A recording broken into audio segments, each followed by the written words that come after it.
8th class. Last class we have completed our chapter number 6. Today we will start a new chapter.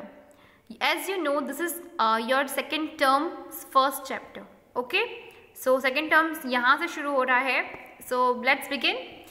Here you have a para about crafts persons and industries development in India during Mughal Empire and British East India Company. Okay, so उस time के बारे में आपको यहाँ पे कुछ information given है जो ये पैराग्राफ में है. कुछ नहीं, इस पैराग्राफ में आपको रीड करना है. इजीली यू कैन अंडरस्टैंड कि क्या क्या हुआ था उस टाइम जब यूरोप ने अपने मॉडर्न इंडस्ट्रीज़ को डेवलप किया था. तो उन्हें बहुत सारे सामानों की ज़रूरत पड़ रही थी. As I told you in later chapter that they want indigo most, कि उनको इंडिगो की सबसे ज़्यादा ज़रूरत थी. और मार्केट डिमांड के अकॉर्डिंग यहाँ पर ब्रिटिश ईस्ट इंडिया कंपनी ने बहुत ज़्यादा फोर्स किया इंडिगो उगाने के लिए. सो ये सब क्या है, अपने क्राफ्ट्स पर्सन तो थे, मतलब यानी यहाँ अपने इंडिया का कल्चरल जो चीज़ें उगाई जाए या कुछ बनाया जाए जो कि बाहर लोगों को अट्रैक्ट करे. तो उस चैप्टर में हम लोग ये जानेंगे. एज द नाम, इसका नाम देखिए आप क्या है, crafts and industry under colonial rule. तो क्या क्राफ्ट्स होते थे, क्या इंडस्ट्रीज होती थी जब कॉलोनियल रूल यहाँ पर हुआ करता था. कॉलोनियल रूल यानी जब ब्रिटिश ईस्ट इंडिया कंपनी ने अपनी पूरी कॉलोनी डाल रही थी और वो यहाँ पर राज करते थे. ठीक है, यहाँ पर आपको मैंने जो मुझे लगा वो मैंने यहाँ पे टिक किया. जब मुगल पीरियड था उस टाइम पे यहाँ पे एक the workshop of the world करके एक राइटर ने लिखा था कि जिसमें सबसे ज़्यादा डिमांड किसकी थी, Indian cotton, silk, textile and other industrial goods like saltpetre and indigo was quite high. तो यहाँ पर ये सब क्या है, ये सब वो सामान है जिसकी डिमांड थी इंडियन चीज़ों की. ठीक है, ये इंडियन चीज़ें हैं. तो इसके जो कोस्टल एरियाज है जहाँ पर मतलब इसका सेंटर डाला गया, तो वो गुजरात था, कोरोमंडल कोस्ट, ये मैंने आपको लास्ट क्लास में बताया था पूरा.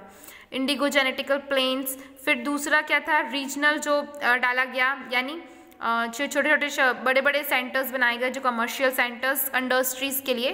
तो वो मुगल ने कहाँ बनाए थे, सूरत, मछलीपट्टनम, हुगली, ये इसके कमर्शियल सेंटर्स थे. और इम्पॉर्टेंट चीज़ें यहाँ पर आपको वही सब दिया हुआ है कि कैसे रॉ मटेरियल्स बना, कैसे उन्होंने इंडस्ट्रीज़ को अलग अलग किया. और after the death of Aurangzeb 1707 there arose political uncertainty in the country in the next many years and eventually the country fell into hands of the East Trading Company. Aurangzeb की इंतकाल के बाद यानी डेथ के बाद 1707 में जो सारी जो बोल सकते हैं तख्ता पलट हुई, पूरी तख्ता ब्रिटिश ट्रेडिंग कंपनी के हाथ में चली गई.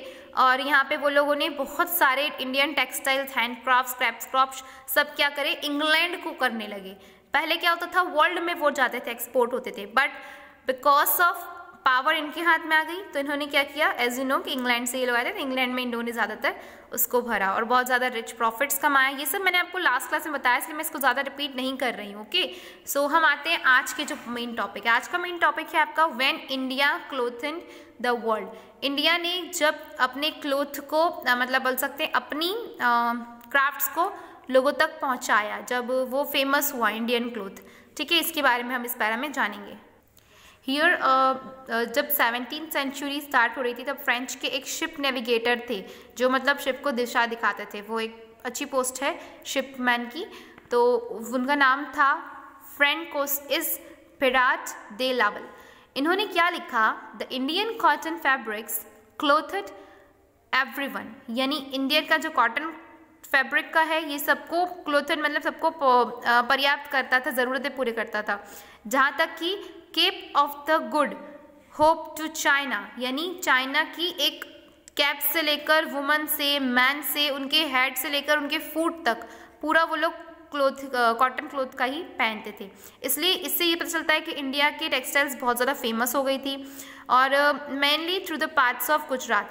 ये सब आपको पता है कि सबसे ज़्यादा गुजरात में, आपको पता है सूरत में टेक्सटाइल इंडस्ट्री आज भी है. आज भी सबसे ज़्यादा उत्पादन कॉटन क्लोथ्स का वहीं से होता है. Inscription found in the Middle East suggest textile trade with the Indus Valley civilisation as early 2350 BCE. Indian textile were famous for fine quality, elegant design and excellent craft work.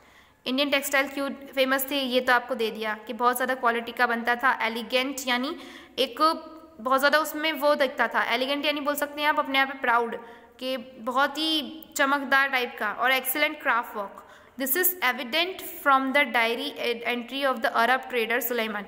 ये हमारा ये इतना अच्छा था, इसका एविडेंट क्या था, एक अरब के ट्रेडर थे सुलेमान, जिन्होंने अपनी डायरी में ये सब लिखा था जब वो कोझिकोड गए थे। जब वो कोझिकोड एक कलकत्ता का नाम था उस टाइम पे, तो उन्होंने जिक्र किया था कि वहाँ की बनावट, वहाँ के कपड़े, एक अलग ही वहाँ पे स्टाइल चलता है, वो बहुत गजब का है। Garments are made so extraordinary manner that nowhere else. अब ऐसे गारमेंट्स जो कहीं देखने नहीं मिलते थे, हीरे जवाहरात, जो उसमें कारीगरी थी वो कहीं नहीं थी, वो जो बारीकी वाला काम। These garments were woven to that degree of fineness that they may be drawn through a ring of middling size. और ये गारमेंट इतनी बारीकी थी कि इसे अंगूठी में भी इन्होंने इतने खूबसूरत तरीके से उसको तराशा था कि ऐसा लगता था कि बस ये इतना यूनिक इनका स्टाइल था।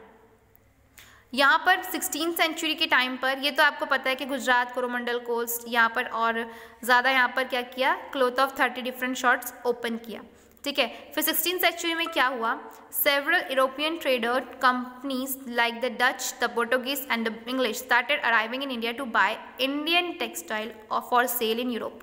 और यहाँ पर जब इतनी फेमस चीज़, इतनी तराशी हुई चीज़, इतनी बोल सकते डायनामिक थिंग्स जब मिल रही थी, तो फिर सब लोग यहाँ क्यों अट्रैक्ट नहीं होते। तो सारे यूरोपियंस हो गए, पोर्टुगीज हो गए, डच, इंग्लिश, सब लोग यहाँ पे आने लगे इंडियन टेक्सटाइल को खरीदने के लिए, और इससे क्या हुआ, कंपनीज को बहुत ज़्यादा प्रॉफिट हुआ। Next paragraph you may read this, आप रीड करेंगे, फिर इसको मतलब पॉज करो, रीड करो, मैं एक्सप्लेन करती हूँ, ओके।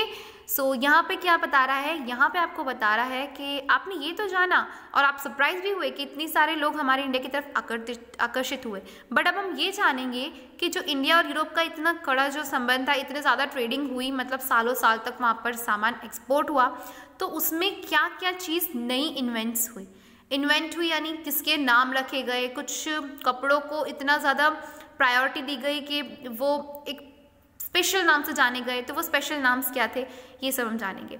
तो मेडिवल टाइम्स में जब अरब मर्चेंट्स यहाँ पर आए थे फाइन क्लॉथ लेने के लिए, जो और वो लेकर जाते थे और वेस्ट इंडिया एशिया में बेचते थे। तो जो वेस्ट एशिया है, I think Iran Iraq side, okay. तो यूरोपियन ट्रेडर्स यहाँ पर इतने इसको बोलते हैं, क्या बोलते हैं, इतने वो गए थे, प्रसन्न हो गए थे इनकी ये सब देखकर तराशी को, कि इन्होंने इसको एक नाम दे दिया। जैसे कि ये ले जाते थे, इसको बेचते थे मसूल में, तो इस लोगों ने इस आर्ट को, इस फाइनली वोवन टेक्सटाइल को एक नाम दे दिया मुस्लिम। आप ये देख सकते हैं, ये लेडी ने जो गाउन पहना है ये मुस्लिम क्लॉथ से ही बना है। ये लेडी है मैरी एंटोनिटी, ये क्वीन है फ्रांस की। सोच लो आप, एक क्वीन यहाँ पर इंडियन में जो कपड़े, जो प्लांट्स उगाए जाए उनसे बने हुए कपड़ों को पहनती हैं, और इतना फेमस हमारे यहाँ का ये टेक्सटाइल था। ये अराउंड 783 सी का है, जो इतनी दिखा रही है कि फैब्रिक वर्क कितना ब्रिलियंट था हमारे इंडिया का। सो यहाँ पे जो mostly grey and white decorative design है इस वोवन में, वाइट और ग्रे है, ओके, जो कलर्ड है, इसको बोला जाता था popularly jamdani, okay, jamdani. Often a band of cotton and gold thread was just weaving Jamdani fabric. The most important center of Jamdani weaving were Dhaka in Bengal, जो ढाका है आज के टाइम पे बांग्लादेश में।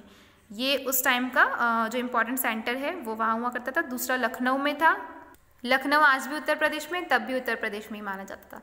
और calico was yet another fabric that derived it's name from a city. Calico को भी इधर एक सिटी से नाम मिला। ये आपको रिलेशन दिखा रहा है कि यूरोप ने जो बेचा, यूरोप में इतना फेमस हुआ वो चीज़ कि उन्होंने अपनी सिटी के ऊपर उसका नाम रखा। It is a pride movement for India, okay, कि उन्होंने अपने सिटीज़ पर अब हमारे क्लोथ की फैब्रिक का नाम रखा। एक और कॉटन थी जो कैलिगो है, इसका नाम किसने रखा ये जानते हैं। Printed with simple design got this name when the Portuguese trader who came to Calicut now Kozhikode located on the Kerala coast. इन लोगों ने, ये जो पोर्टुगीज ट्रेडर्स आए थे जिन्होंने यूरोपियन मार्केट्स में इसको सेल किया, उन्होंने उसको नाम दिया कलिको, यानी कलकत्ता से, कैलिकट से लेके गए थे, इससे रिलेटेड उन्होंने नाम दिया। Similarly the name chintz comes from the Hindi word chint which means spotted or multi coloured pattern of irregular patches of स्ट्रिक्स।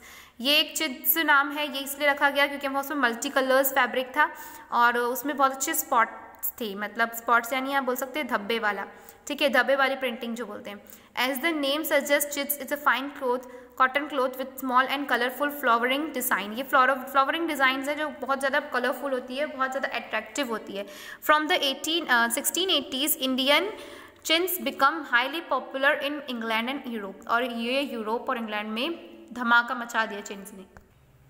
चिन्स हो गया। अब नेक्स्ट आते हैं हम बांधना। बांधना एक ऐसा कपड़ा था जिसका वर्ड बांधना से बना था, जिसका मीनिंग होता है टाइंग अप, यानी एक दूसरे में बंधे रहना, बंधा हुआ। ओके, सो इसमें स्ट्रिप्स लगी, वर्क लगी, पोक डॉट्स लगे, और ये प्रोड्यूस मेनली हुआ गुजरात और राजस्थान में। ये सर्वल टाइप्स के अदर क्लोथ्स भी बनाए गए जो कि कासिमपुर बाजार, पटना, कलकत्ता, उड़ीसा और छत्रपोरे में पाए गए। यहाँ पे मैंने आपको जामदानी के बारे में बताया था। जामदानी मीन्स होता है जाम, इट मीन्स फ्लावर, एंड दानी मीन्स अ वास, ठीक है। तो ये ऐसी वाली प्रिंटिंग थी, you can imagine now, okay, कि जामदानी कैसी प्रिंटिंग होगी। अराउंड द 18th सेंचुरी, अब 18th सेंचुरी में एक बड़ा स्टेप उठाया गया इंग्लैंड के तरफ से। क्यों उठाया गया? क्योंकि उनकी जब इंडियन टेक्सटाइल इतनी ज़्यादा फैलने लगी, ग्रो करने लगी, पॉपुलर होने लगी, तो इंग्लैंड अपना खुद का बिजनेस जो उनके यहाँ के थे उन लोग इनसिक्योर होने लगे कि अब हमारा सिल्क और वूल कोई नहीं खरीदेगा, सब कॉटन टेक्सटाइल से पीछे भाग रहे हैं। तो इन्होंने क्या किया, जैसे अब इस पे बैन लगा दिया, पहले तो सबसे पहले इंडियन टेक्सटाइल को एक्सपोर्ट करना इंग्लैंड में बैन। सो इस बैन को इन्होंने क्या नाम दिया कि कलिको एक्ट के थ्रू हमने इसको बैन कर दिया, यानी अब ये हमारे यहाँ इम्पोर्ट नहीं होगी। तो अब इंग्लैंड ने क्या किया, अब इंग्लैंड की डिमांड तो थी कि करके वहाँ के व्यापारी, क्योंकि जो देखो मार्केट में जो चलता है ना सब उसी को मांगते हैं, तो मार्केट में कॉटन टेक्सटाइल चल रही थी, तो सिल्क और वूल से तो उनका काम चलना नहीं था व्यापारियों का। तो उन्होंने क्या किया कि अब कॉटन के क्लोथ्स मंगाए इंडिया से, कि मतलब जो उसके ऊपर कारीगरी होती है वो हम कर लेंगे, वो व्यूविंग हम कर लेंगे, माने जिससे वो बनता है, जैसे क्लोथ बनता है धागे से, तो वो जो धागे हैं वो हम मंगवा लेंगे इंडिया से, धागे हैं वो मंगवा लेंगे हम इंडिया से और अपने इंग्लैंड में बनवाते हैं। तो इन्होंने पहले शुरुआत की, इनकी फर्स्ट जो वाइट मुस्लिम क्लोथ मंगाने लगे और इसकी हाथ से जो बुनाई होती थी वो करना शुरू किया और कपड़ा बना के बेचने लगे। फिर टेक्नोलॉजिकल इनोवेशन इसमें लाया, क्योंकि ये बहुत ज़्यादा मेहनती काम है, ये इजी नहीं है कोई भी कॉटन कपड़ा बनाना। वो आप किसी को देखोगे तब आपको समझ में आएगा कि इसको वीविंग में इतना टाइम लगता है और इतना वो लगता है। तो इन्होंने क्या किया, पहले एक वीविंग लूम बनाया। Looms is a type of दोनों साइड एक लकड़े बांध दो, बीच में से धागा को ऐसे ऐसे, मतलब जो बोलते हैं ना धागे को ऐसे ऐसे करके वीविंग करो हाथ से, लूम से। तो ये वाली आई 1764, ये 1733 में ये वाली वीविंग लूम लाए, इन्वेंटिंग बाय फ्लाइंग शटल। ये फ्लाइंग शटल इन्होंने बनाया था, और जो व्यूअर्स को जल्दी वीविंग करने में मदद करता है, यानी वो हाथ से वो लकड़े को ऐसे ऐसे करो तो वो वीविंग होते जाता है। फिर 1764 में इन्होंने एक स्पिनिंग जेनी नाम है, जिन्होंने क्या किया, एक जेम्स हारग्रेव्स बनाया जिसमें 8 स्पैंडल्स होते हैं, यानी अभी तो हाथ से एक स्पैंडल को हम हिला रहे थे वो वीव हो रहा था, बट अब जो है वो चक्का घूमेगा और चक्के से 8 मतलब जो एक बारी में एक करके जो हो रहा था वो 8 गुना और फास्ट हो गया, ठीक है, मतलब 8 स्पिन्स हो गए, तो स्पिंडल्स वो घूमेगा और तेज, और एक चरखा घूम रहा है, वो चरखा बोल सकते हो आप, उस वाली पैटर्न में ये होने लगा। फिर उसके बाद आए रिचर्ड आर्कराइट, ये फर्स्ट वन वो बने जिन्होंने जेम्स वॉट का यूज़ किया, यानी पहले इन लोगों ने ये लाए, फिर स्पाइनिंग व्हील्स ट्रेडिशन के थ्रू लाए, वो व्हील्स के थ्रू जो 8 गुना जल्दी काम होने लगा, स्पिंडल्स लगा दिए। तो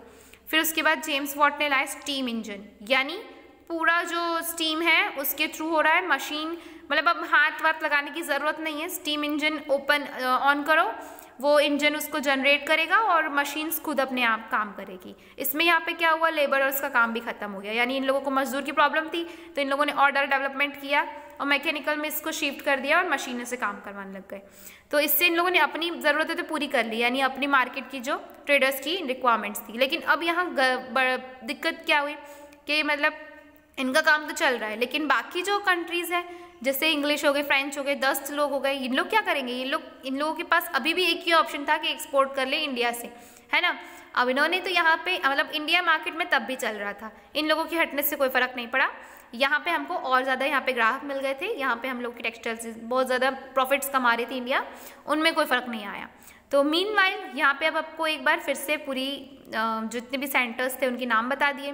जैसे फर्स्ट थे बंगाल, जो गंगा ब्रह्मपुत्र रिवर डेल्टा के पास है, जो सबसे ज़्यादा ट्रांसपोर्ट जो सिस्टम बनते तो पूरे इंडिया में थे, लेकिन जो एरिया पर्टिकुलर 4 थे जहाँ से वो ट्रांसपोर्ट होते थे कहीं भी बाहर ट्रेडिंग के लिए। ओके, तो यहाँ से ट्रांसपोर्ट होते थे। पहला बंगाल है, जिसमें फेमस जो कपड़े की वैरायटी थी वो मामूल और जामदानी, वो यहाँ वीविंग होती थी, और इसको ईस्टर्न बंगाल मतलब बांग्लादेश में ये है सेंटर। सेकेंड हो गया कोलोमंडल कोस्ट, जो मद्रास के आंध्र प्रदेश में था, वही सेम। फिर उसके बाद एक तीसरा हो गया गंगा वाला हो गया, और चौथा वो आपको सिंध वाला मैंने बताया था वो है। ओके, तो यहाँ पे आपको यहाँ पे एक्स्ट्रा 1 दिया है, ये मैं आपको प्रोवाइड कर दूंगी। मिलते हैं नेक्स्ट क्लास में। Goodbye, love you.